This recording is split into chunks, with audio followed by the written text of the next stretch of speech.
Hello, everyone. Welcome to the after lunch slot of the conference, where you still have a little bit of energy, even though you've eaten, but mid-afternoon when you need that espresso coffee break, that's coming up soon. I want to thank you for joining us here, Streaming Summit. It's been a spectacular morning for those of you who've been in attendance, really good sessions all around. A lot of discussion about AI and other things. We'll get into some of that stuff too, but this panel is specifically about FAST. And we have a fantastic crew here up on stage who really represents different sort of things within the FAST universe. So I'm going to shut up now, and we're going to go down the row, and you are just going to briefly say who you work for, and briefly say what your purview, what you're responsible for within your organization. Jeremy, on to you. Yeah, my name is Jeremy Justice. I'm here representing Gracenote. I'm part of their product team. Gracenote's the world's largest provider of video-related metadata.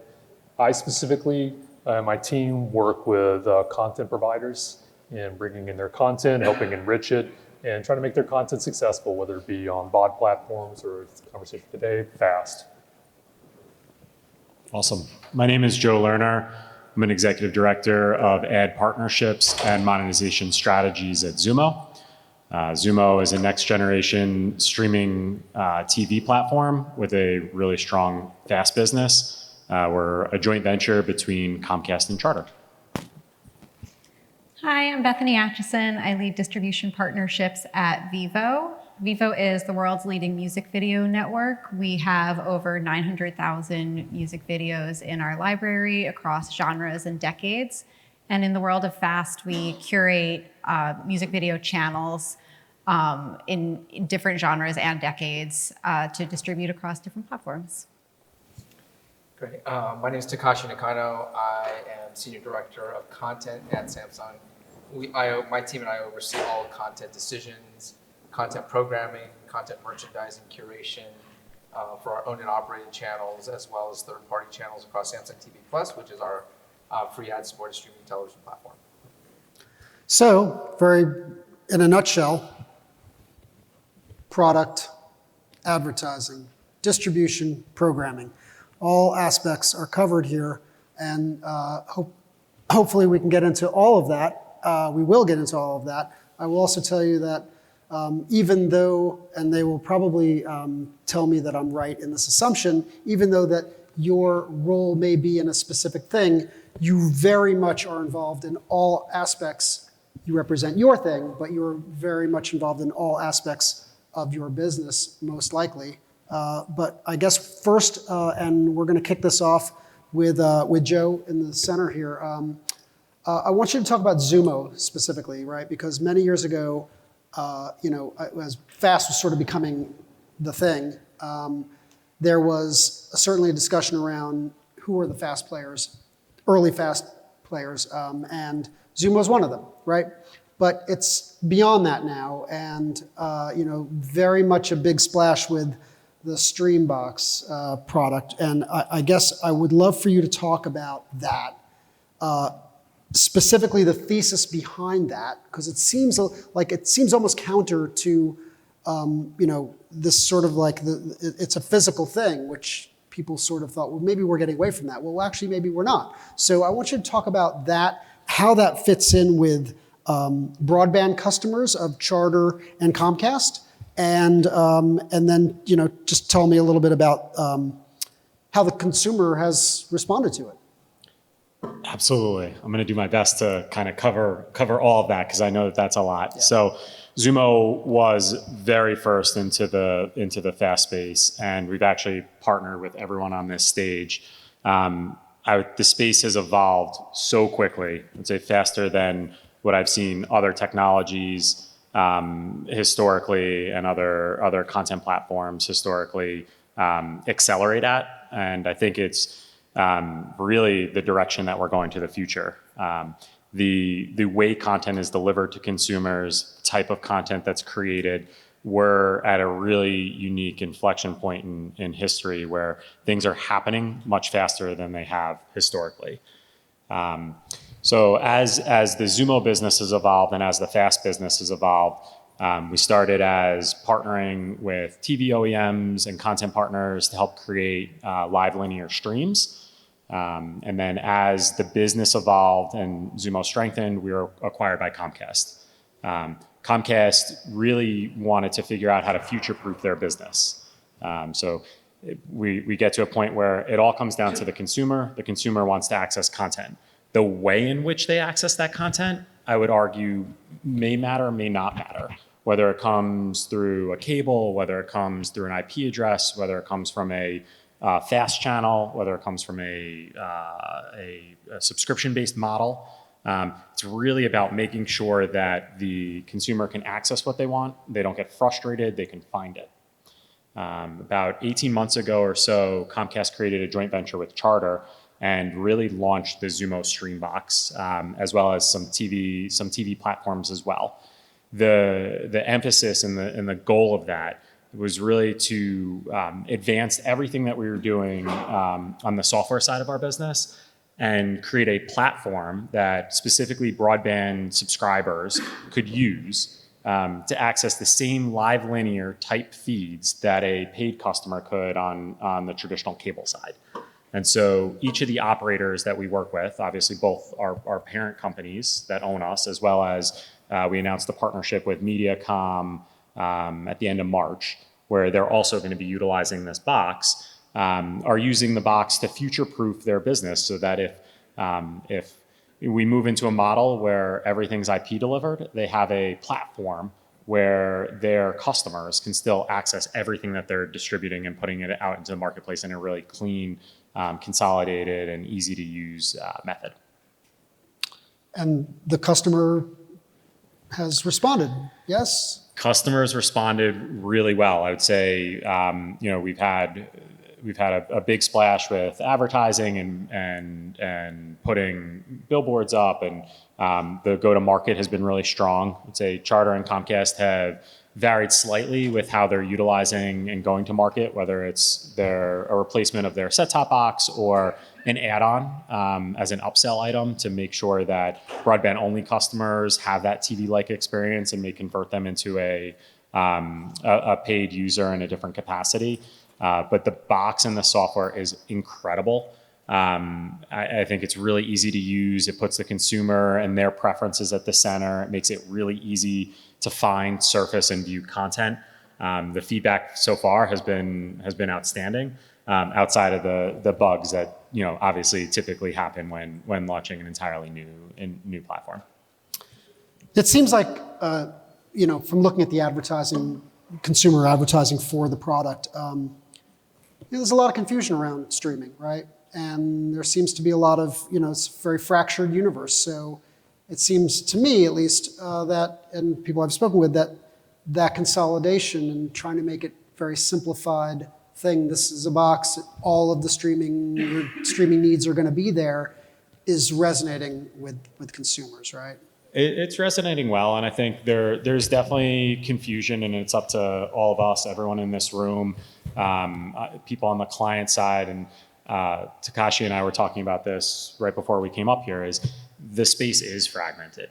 But I think we all need to really think about it from the end user perspective. And like our responsibility and our goal is to put a product in market that the customers can get what they want from. And I think whatever platform, like I truly believe that our platform is phenomenal and that it will ultimately, the software and the hardware components of it will help revolutionize the direction that we're going as an industry. But at the end of the day, it's really, I think if we keep at our core, keeping our end customer, and it's that user that wants to access this free content and paid for content, as long as we keep them happy and can help them find what they're looking for, then I think we're gonna all find a lot of success. So is this a true statement of me saying it's like, it is a way to try to capture people into an OS, right? So, right, and into an understanding of familiarity with an OS, and maybe that perpetuates. And Takashi, I would point to you and say, certainly that's something, as an OEM representative on the panel here, it's important to get people familiarized with something and get them used to using it, right? Yeah, no, that's the most important part of this entire equation, right? It's getting users into the ecosystem so they're not making the distinction between streaming versus, over-the-air broadcast or cable. Users just want content.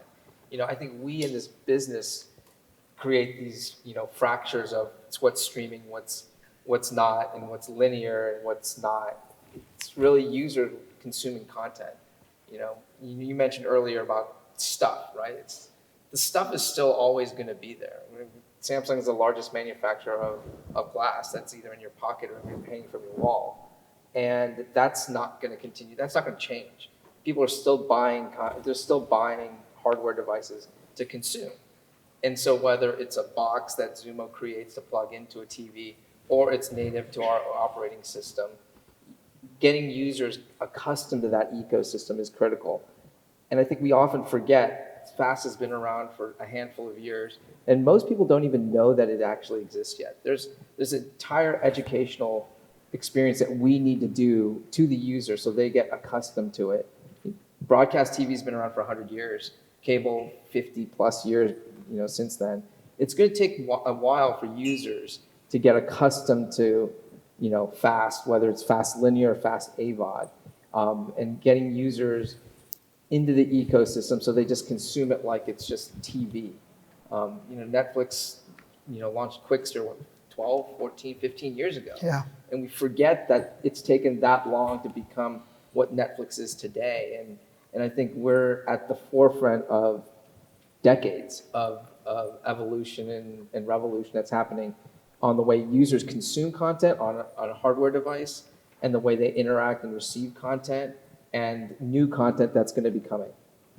It was really well said. And I would tell you that, there's a lot of buzz within the industry about FAST, right? And many people are sitting here now because you're somehow involved with it or you're interested in it or there's some tangential reason why you care. But you're right. A lot of people don't even know that it exists yet, right? It's a little bit like the next gen ATSC3 thing. It's like people don't even know that it exists, right? And I often say to people, you can never underestimate the value of free. People love free, right? If it's free, it's for me, I'll take 3. That's the line I always hear, right? So I would assume that it's only going to get bigger because of great programming, because of important marketing efforts that are going to happen with channel owners. So let's talk a little bit about that. And I'm going to mix it up a little bit here and go back to you, Takashi, just briefly and say, how has the programming decision-making come into play as you think about the growth of that audience? And then we're going to go right to you coming out of that, so get ready. Look, it's, 7 years ago when we started, 7 or 8 years ago when we started this, content didn't exist in a FAST ecosystem. Cable was still high-flying. It was just starting to teeter a little bit. Content just didn't work. People were interested in licensing or distributing content on a free basis on a television. That was not what content partners wanted to do. We had conversations with Vevo years ago about this. And the shift has been so dramatic and so quick to this ecosystem because one, it feels like broadcast TV. It feels like, at least on the Samsung ecosystem, you turn on your TV with the power button and it's there. Just like we all consume TV 15, 20, 30, 40 years ago. That's just the way the experience, and that's what we built. But it's distinctly digital because you can measure, you can target, every stream is addressable. You can, customize. The opportunities are endless around a digital ecosystem. But for the user, it's very much broadcast-like. It very much feels like TV. And I think that's what's made the adoption so quick. And it's moved the business in this direction so quickly. So look, from a content perspective, the just the volume of stuff that's available it's insane. And, I think my challenge and the team's challenge, that we face is this really pushing the content envelope forward? Do we believe in what the content is, intending to do? Do we believe in the idea of the content partner in what they believe that they want to deliver to the end user, back to Joe's point? And we think about the end user, because if people don't watch, nobody makes money, right? No one makes money if people don't watch. So the real question is, what are people going to want to watch either today that we have to, or tomorrow that we have to invest into? And it's that growth and that evolution of content that we're excited about, and how do we kind of stair step into those next phases of content. So it's not just a library and like, oh, we've got great IP, let's put it into a linear channel and here Samsung will carry it. It's beyond that, and it has to be beyond that. I think content is so, users are ravenous, and linear channels are, an ongoing ecosystem that continues to, and that should continue to grow. And if a content partner comes to us and says, here's my library, I'm going to stitch it together in a channel and you should carry it, we're not interested, right? I'm interested in what is the value proposition to the user for this content, and what does the content partner evolve this channel or this on-demand experience to be in the future. And that intentionality on programming is very much like the Vevo programming strategy, right? I mean, you're very specific in how you create these channels, right? Absolutely, yeah. As I said before, we have just under 1 million pieces of content that we're working with. So we can't just give our library away and hope that people are going to engage with it in a way that will keep them coming back and keep them retained in our content. We have to present it to them in a way that's digestible, that's memorable, that's fun, because music videos are fun. So presenting them in such a way is really what we need to do. And when we started on our path, we were figuring things out. Like Takashi said, it's early in the industry. So we didn't know, do we need just one music video channel? Should we start with a pop channel? What about country? What about hip hop? And now we're at the point where we have over 15 channels in the US, catering to different interests, different mindsets. We also launched kind of a rotating pop-up channel last year, Vevo Features, that leans into key moments throughout the year. So really finding ways to bring the content to the users in ways that are relevant and timely has been core to our success in the FAST ecosystem. And you, on the distribution side, obviously you're putting channels into places like aforementioned here.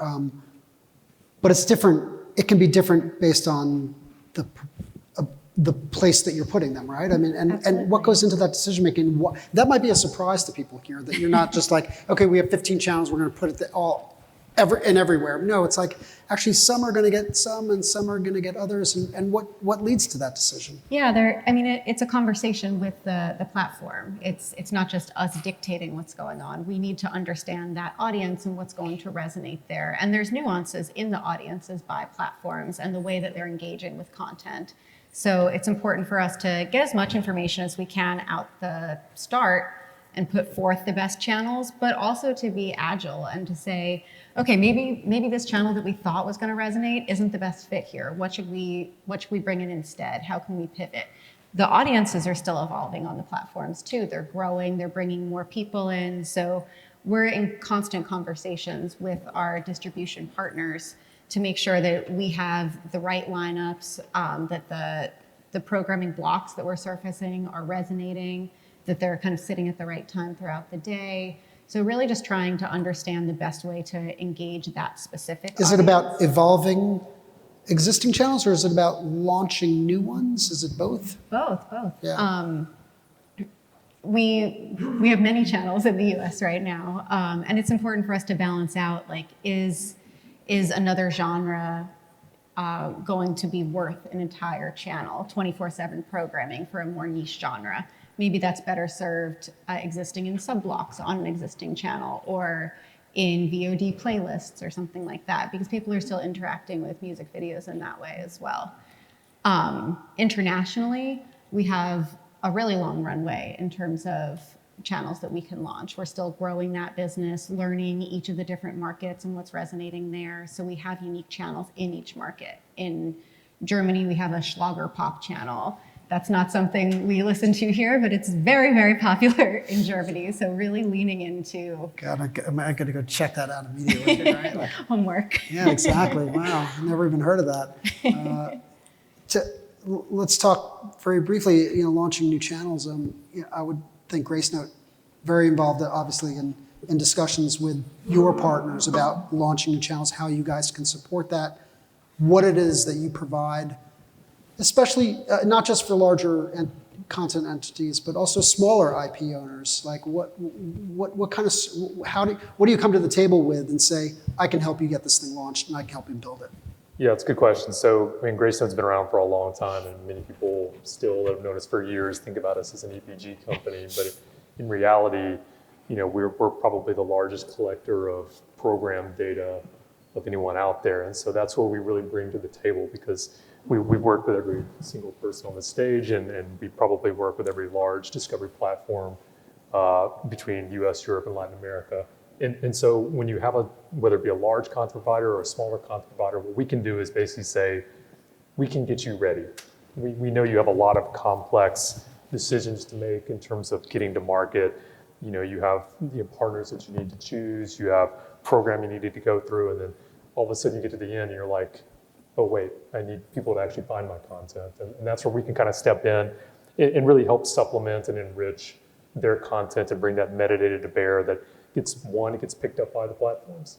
So whether it be helping on the merchandising of it's what you actually see on the screen, so whether it be the imagery, the scripted data, but also kind of underlying data that goes into recommender systems. So every platform, I believe, has their own little secret sauce to this, but they're all trying to do the same thing, which is to give content some sort of velocity towards an audience.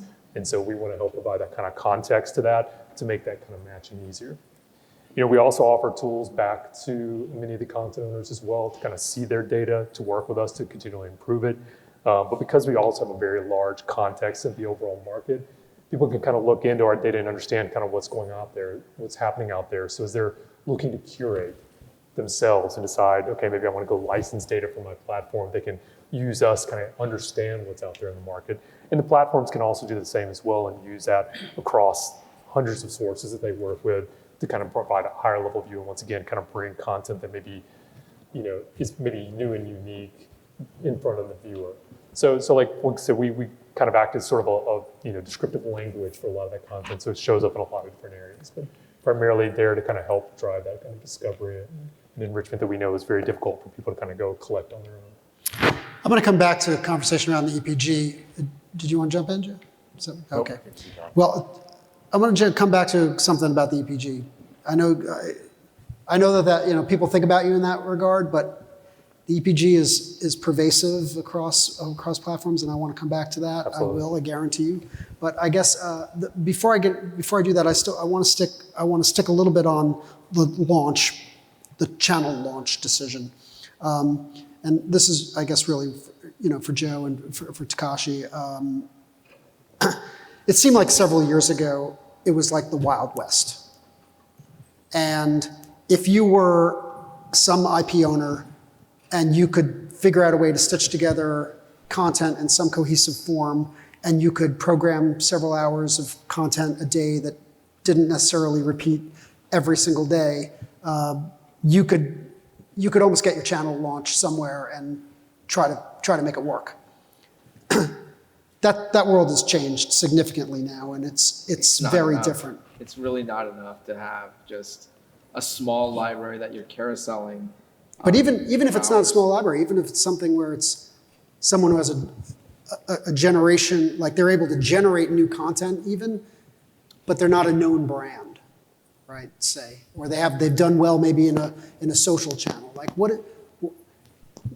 now it seems like, and this is me just spitballing here, but it seems like it's much more strategic now between you guys and potential content providers as to how are we doing this together. I mean, like Joe said, right? It's about the end user. If content partners are stitching together content without the end user in mind, they're not going to hit that target. right? They have to think about who their audience is. And cable networks and broadcasters have been doing this since the beginning of time, right? So it's no longer sufficient just to put together, stitch a wheel of content, or, scrape your library of content, or take just whatever you have on the internet, put it together and put it up on a fast platform. It's not enough, right? The competition's so great. Over the weekend, you could have turned on a number of channels on TV Plus, and there was news coverage in real time about what was happening in the Middle East. It's 3-4 years ago that would have not happened, but today it's instant in real time. So that's a competition. They're super serving an audience that's on the other side of our glass, and so content owners have to be thinking about who's the user they want to go to, and do they want to reach everybody, or do they want to reach somebody, and who is that, and how are they going to super serve? Because without that message back to my team, we're not interested in the content, right? It's who's the audience that they're going to look to super serve based on the content portfolio that they're bringing to the table. And I think that is, up until now, to your point, it was a wild, wild west. If it was moving pictures with audio and music and it looked good together, awesome, great, you launched it. It's like those networks aren't retaining the shelf space that they've had, and they're being, as someone on my team eloquently put it, curated off, right? It's transitioning. I like that, and I'm going to steal that, curated off. Curated off. I would say, look, 6-7 years ago, we had 80 channels, 100 channels. I would say maybe half of those had user-generated content as part of them, right? There was a lot of gaming in there. That was the content that was available in this space, in the fast space. When you look today, that type of content isn't on any of these platforms, because we have people coming in with professionally produced episodic series, even if it's not what's available on linear, and you take a cooking show that's not on Food Network and is available through a partner like Tastemade, right? Or we have movies that are produced that are distributed out on fast channels, because that proved to be a better business model for them. It goes back in a lot of different ways, but the consumers demand good premium content, and if you don't have it, you get curated off. That sound okay? The curated off? Yeah, curated off. I got to work on the delivery of it, but I am absolutely stealing that. You said something you said really struck a chord with me just now, in that, when you're talking to potential, and this is for you as well, I mean, when you're talking to potential content channel providers, who are they trying to go after? I would assume it's also you guys saying, where do we see a need? Where do we see a hole? Where do we see engagement happening in a certain genre or topic that we know we could grow further if we had more of it? Is that true? I mean, for us, and this is like a absolute conversation that needs to happen and does happen with everyone on this stage. There are so many factors that go into it, and one of them is something as simple as time of day. And I'm going to use myself as the example. When I turn my TV on in the morning, I'm not looking for music videos. When I turn it on at 5 o'clock at night, I am absolutely looking for music videos. So it's up to us to communicate that and to serve that content to the right user at the time that they're looking to consume it, to help with engagement. That's what makes a better experience. It's using the data that's available, and making the experience exactly what every consumer wants without being too creepy and applying the data in a way that's not compliant, but giving them the access and the ability for us to have that conversation of what needs to get served where and what we need more of. I mean, the digital ecosystem allows us to do that now that cable and broadcast had a hard time doing. Right now you can, we have 3-4 different time zones in the US, and creating one feed that is for everybody is hard to do. And that doesn't have to be, that's not the case. We launched a movie channel. We licensed, blockbuster movies from all the studios, and we launched a channel called the Movie Hub. It's our own proprietary channel that we have on our platform But we realized that we couldn't program it well enough for all of our households across all the time zones. So what we did was we multiplexed it, and we created different versions of the movie hub, an East Coast and a West Coast feed. Some with, an action movie channel, a romance movie channel. So you can see like that we were looking at the audience, and I want to come back to that because the audience has to be thought of first before, here's my bucket of content, please launch it. Let's talk about the audience and who they're trying to go after. And I think, Adam, to your point, it's fair. Like we should also talk about the audience that there's a gap within and who we want to target. The reality is that there's tons of gaps everywhere, right? There's always going to be a gap. So for the absolute niche content that someone may feel like is not mainstream and wide, broad enough, there's an audience for it, right? Is it going to go to all users all the time? No. Is it right for everyone? No. But you can see across the spectrum, there will be gaps in every place. So to identify one, it's probably a little myopic. But if we said, look, this is an area that I think we can grow our content business because of the library that we have, and then here's our plan to evolve into that. That's what's exciting to us. Can you guys talk a little bit about on the measurement front? Because you're getting into that, right? That piece where you're saying, it's basically channel review, right? You just said it yourself, like looking at, how things are performing. Gracenote data, I'm sure, is really critical in understanding that. Can you guys talk a little bit about what you look for, or how you work with channel providers to better do a deep dive into how the channel's performing, ways you think you can suggest to people about how to increase engagement. What's the primary data point that you like, that you personally are like you zone right in on? I'd speak to us. I think one thing that we really work when we try to work with content providers is we do try to meet them sort of where they're at currently. And I think, since this is our business, maybe it seems a little too focused of an answer, but many people will come to us and while they have all this great content, they didn't have the years of development around how they wanted to present the data, how do they link it to other pieces of content, how are they ready to work with the platforms on the stage and the other 15 platforms available to them, and they're just not ready. So we kind of really work with them to see kind of where those gaps are that we can kind of help them fill, because like we don't, as Gracenote, don't know anything about the viewers, but what we can do is ensure that those that are building these solutions for them are able to kind of link that back to similar types of content, right? So that they can continually be discovered and found. And that's where we can kind of help, because we know, okay, the bigger media companies, they have a lot of money, they spend a lot of time really merchandising and promoting content. Smaller to medium content providers, there's some gaps there. They should not be penalized for that. And that's where we kind of want to step in and help them to say, you can up-level the discoverability of your content so that, once again, when those viewers are sitting there looking for it, we can better help them make those links so they can find it more quickly. Anybody got any comment on that? I would go back to the title of the panel, The Business of Fast. I think for us, it seems like it's pretty easy in that there's two sides of it. There's the side that we want to keep consumers engaged on the platform for as long as possible. And I would say from a content partner standpoint, they want that as well. They want as many hours of their content consumed as possible. One would be to produce a great user experience, and the other would be to make as much money as humanly possible. That intersect, I know our platform and I know what our users are looking for, and I would say on the content side, they know their platform, their content, and what their users are looking for. We need to marry those together to figure out like what the right balance is and what the right intersect is to accomplish both of those goals.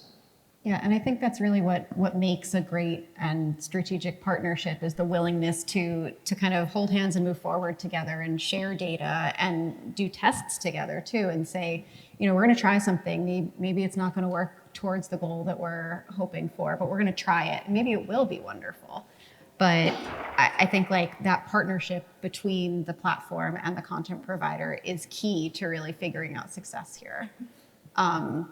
Towards your original question about the data points that we're considering, we look across a bunch, but For us, we're really trying to maximize our time spent per user. Time spent equals revenue. Exactly. The That's longer really they're it. there, the better opportunity we have to monetize that user. But we have to also kind of balance what the platforms are seeing for other providers as well. Vevo's kind of unique in that we're music videos, which is consumed differently from audio music. It's consumed differently from television shows. So we're trying to also be fair to ourselves in setting up what that benchmark is. Adam, you said something interesting. You said,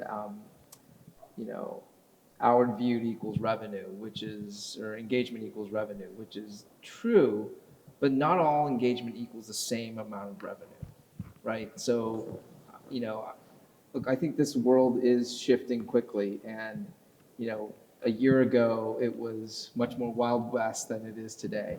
But there's still a lot of work that needs to be done across the industry with, across the folks that are sitting here on the panel and everyone here in the room around, this idea around measurement. What is the uniform standard of measurement that we can monetize, and maximize that against? Like, I don't know if we have the answer. I know we don't have the answer yet. And I think there's a lot of smart people trying to figure that part out. But not every hour is the same amount of revenue across the board. And I think that's important. And who content partners partner with to maximize engagement and maximize revenue is critical. I don't think all partners and all platforms are the same. I know they're not all the same. And how the platform thinks about monetization going forward and how they can, squeeze the most amount of revenue they can out of every hour of viewing is critical. And it's not just, let's just shove more ads into it because you can sell more ads, but it's like, how do you elongate viewership and manage the ad load? And then what are the other ways of generating revenue on top of that beyond just advertising? And I think that's getting, it's really the marriage of very much a broadcast experience and a digital experience into one environment. And how do you supercharge that? That's what we're looking at Samsung, and that future evolution is awesome, honestly. Well, I think you're dead on. You're absolutely dead on with this. And I will tell you that, just no one wants to hear from the moderator, but I'll just tell you that I feel as though you're right in that engagement equals revenue, but it's not the same, right? And it's that marriage of digital and broadcast that is the miracle of this, or the magic, I should say, of this, in that targetable, addressability, all of those things that come with this that broadcast didn't have, allows you, to your point, to say, okay, for you, agency buyer looking to reach a very specific demo target, we can give you that. Well, that audience may be gravitating towards certain channels more so than others, which means those channels are inherently potentially worth more.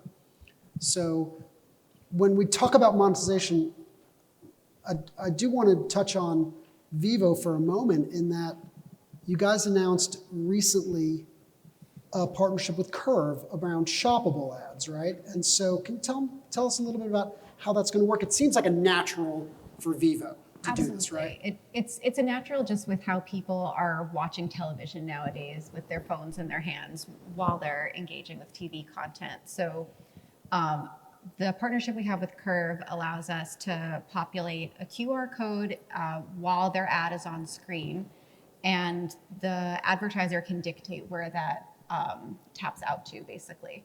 So we're able to get the audiences to lean in more with their advertisement. We're able to achieve a variety of KPIs depending on where they're driving to. Are we driving right to a purchase page? Are we driving to, a branded landing page where we're learning about a new product opportunity or an upcoming event?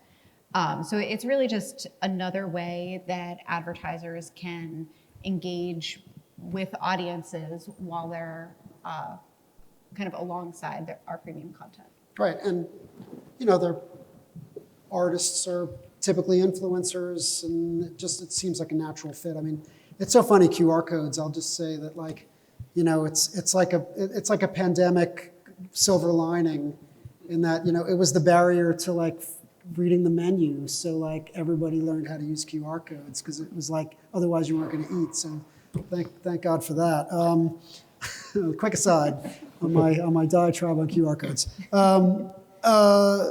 Let's just turn back. Thank you very much for that. Let's just turn back briefly to the monetization piece, specifically for Joe with Xumo with regards to monetization. Can you just talk a little bit about leveraging programmatic and how? I mean, everybody here uses it, uses third party. Can you talk just a little bit about how important that is? Unlocking this fast inventory for Comcast and Charter. Absolutely, and I think Takashi said it earlier, is what FAST is doing is really blending the best of traditional linear and all the capabilities that exist within digital. So that unlocks a lot of different ways of transacting and a lot of different ways for advertisers and buyers to apply their data, to apply measurement solutions. The way, obviously programmatic is a big part of both Xumo as well as Comcast and Charter's future strategies, because what we believe it allows agencies and advertisers to do is do a lot more without aggregating spreadsheets. And when we talk about currency, you need technology solutions in order to look at media with different currencies outside of the GRP or a CPM or an impression-based model. I don't believe it's a magic monetization button. I think there are definitely organizations that look at it that way, that you set up these pipes and revenue just flows through the door. I strongly believe you need that personal connection. You need advertisers and agencies to understand who you are, what you're about. Programmatic is just a different transaction model. So once a client, an advertiser, a brand is bought into, your solution is right for them, whether they transact through a traditional direct IO and media that runs through an ad server, or they're transacting through a DSP, or even these days directly through an SSP with all the direct lines that are being opened up. It doesn't matter in a sense. Right. The goal is to make the transaction as easy as possible. It's still a relationship business on some level. 100%. I could add, one thing that, especially here at Gracenote, we're really hearing a lot from recently is, and you guys maybe know better than I on this one, but advertisers really have kind of unique asks to the market sometimes when they're really trying to find content out there, and it goes beyond, I'm just looking to serve my ads against comedy. Like, they have really interesting, complex, I need to find eco-friendly content with, strong female heroines, and it's like, man. And so SSPs and DSPs are sitting there like, I don't know how to answer this question. And so I'd say this because, even though I talk about Gracenote in the context of discoverability, I do want to encourage everybody here to like make sure your data is straight going in, because whether that be simple programmatic or more complex campaigns going out there, people are looking for that data to make decisions off of. So if you don't have it ready, there's a chance you may miss an ad, you may miss a campaign. But people are just sitting there on the sidelines ready to put that money if they can find the right audience and content to put it against. So please, if you take anything from me today, is like, take that seriously. It is important to make sure that the key part of this monetization is there, that people can find your content and can do it in a programmatic way. A guy who once ran ad ops for me once said, the old adage about garbage in, garbage out when it comes to data. He said, well, imagine that garbage out is our business being tossed out with the garbage because we're not making any revenue because the data was not good going in. So absolutely, we had to double down. I know we're getting close here on the time, but open up for questions in a few moments here. So if you have ideas, formulate them, and I'll look for hands in a few minutes here. But we can't do a panel at NAB this year without talking about or mentioning the dreaded AI. Can you guys talk a little bit about how you might see how LLMs could, or AI could utilize, frankly, this is my back door to get back into the conversation around EPG, the dreaded EPG. I don't know about how you guys feel, but like, it's a decades old, it has not changed, like, format. That is like, it's the paradox of choice. You get into it and it just goes and goes and goes. Like, do you think that discoverability could be, how are you utilizing it already or testing it all, ways to use it to help you with programming or discoverability? That's my question. How about it?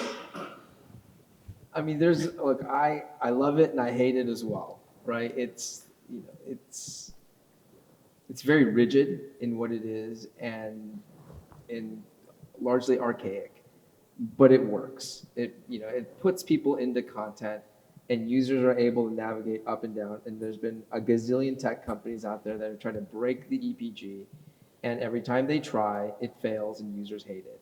So maybe it's a user, training model that we have to get into. But I do believe that there's a mechanism and a way to take what we hate about the EPG out and what we love about the EPG and keep that part of it, but then marry that up with what a lot of us are comfortable with, like swim lanes of content. So how do these things come together and work elegantly? And how do you remove the rigidity out of the EPG to be able to be more navigable? We talk about this all the time, and it's exciting and it's interesting because the very thing that we hate about it is what the users do love. And how do you maintain that core love, but yet bring digital into it? It's very much what Fast has done, when it first launched, and it's taken an old experience but made it and modernized it. So, as a company, you talked about AI. Are there mechanisms and are there things that we're working on? Samsung's a tech company. We're working on a lot of stuff like that. It's super exciting to see. Some of it's going to work amazingly, some of it's not. And I think that's the exciting part. We were talking about this before this started, and about our kids, and the world is now kind of opaque. We don't know what that next generation is going to be, and I think that's why shows like this and hearing from the folks that are here in the audience is interesting for us too, because I wish we had all the answers, and we don't. We don't really know what this is going to be, right? Cable and broadcast have been, such mainstays in our business for so long, and they're going to continue to be. And we relish that, and we accept that, and we love that, because that's really what's brought this business, forward. And us working with broadcasters, the tech that support the broadcasters, the content partners, that's exciting. And how do you bring that all, AI and machine learning into that infrastructure for us to all be more efficient and deliver a better user experience? There's going to be, 10,000 answers to that question. Yeah, and testing and then data analysis. That's the way it always has worked, and that's the way it will work, right? It'll continue to be, yeah. Anybody got a question for the panel? This guy right here, and then we'll go to you. On the topic of getting into fast and every fast, more property, you all really talked pretty good about what to do once you get into the door. What's the suggestions on how to get those conversations started? Like what's their best chance of getting that? I mean, we get pitched dozens of channels weekly, and very few actually make it. Some are probably great ideas that are often missed by me, my team, just because of the volume. I don't have a great answer to that, honestly.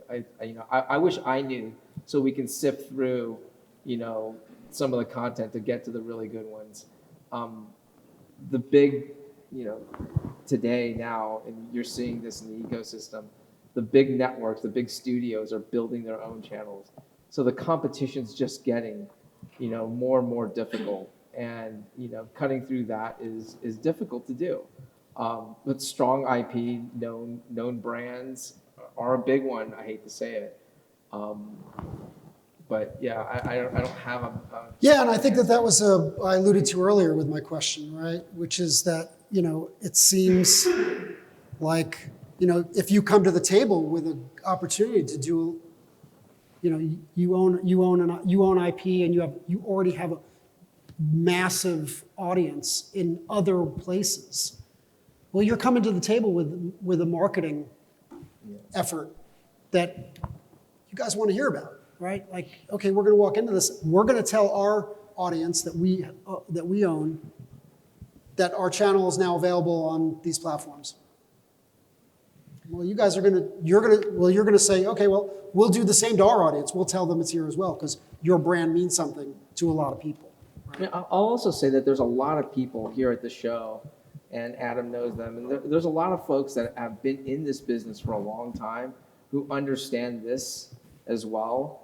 They are consultants in the space. They are, distribution experts. They can help kind of guide and shepherd some of these conversations, or at least, we end up talking to if a consultant has a bunch of content that we know or we have a history with, it's a lot easier than someone who just, hits us up on LinkedIn and says, I've got a channel that you should launch. And honestly, a lot of the work is done even before we see it, right? The consultants actually do a really great job in saying, I don't know, guys, this may not work. Or help to craft. I'm a consultant right now, right? So, and I used to work in a major media company, right? Exactly that point where, not for myself or others, where, let me help you with the crafting of how you're going to present this to get the best. You had a question, then we're going to go to you. Yeah, I like that we have different types of channels being represented here, and I'm wondering if you even know the answer to this, but what do you wish you had that you don't have right now? Like, I'd be interested in hearing every... What do you wish you had? Yeah, like, what that you if don't somebody have was pitching right a channel to you that you really wanted, like, how would you describe that? Like... I can just imagine my inbox blowing up tomorrow. Do you own the rights for NFL? Because they were like 93 of the top 100 broadcasts last year. Not at $2.5 billion a year. Oh man, that's a good question. Difficult question. It's a tough one. Look, these, I think Bethany and I we were talking about this earlier. The landscape is evolving quickly and changing, and I look back. I grew up in the cable business. I was selling Animal Planet when I worked for Discovery decades ago, which is sad to say that now. But we had Gentle Ben. I know. Yeah, we had Gentle Ben, Lassie, and Flipper is what we were selling as part of Animal Planet. Kind of the core mainstays of Fast Today, decades later. But it's really that evolution, and we see that of what that network was, going to be and what it is today. That vision and that picture was painted 20 years ago, and it grew into what it is. There's going to be a lot of genres that and subgenres that don't exist today that I'm excited about that I don't even know. Right? There's the advent of cable brought in reality programming that didn't exist on broadcast.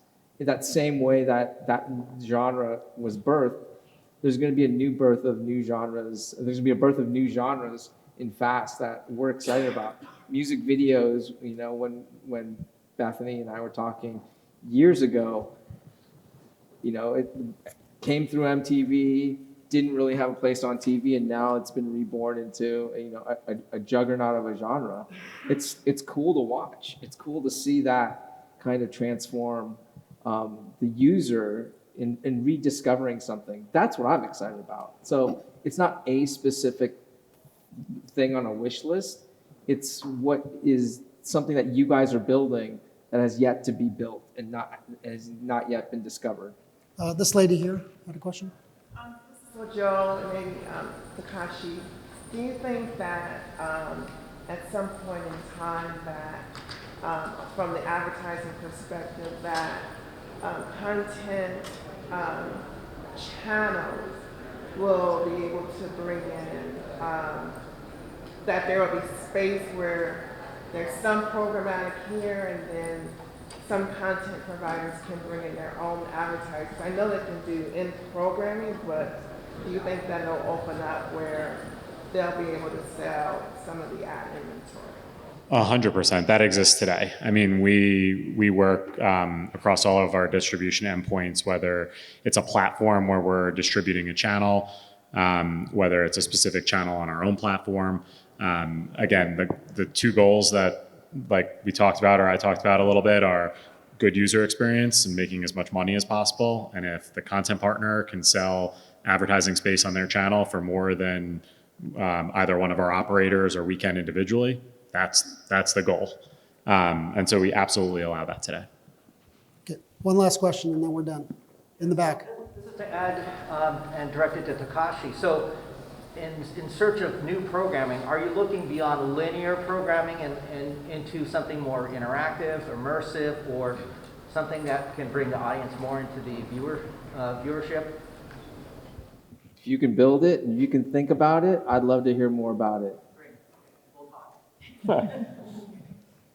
Okay, I want to thank all the panelists for being so forthcoming with us all today. I appreciate your candor, and I hope you guys have a great rest of the conference.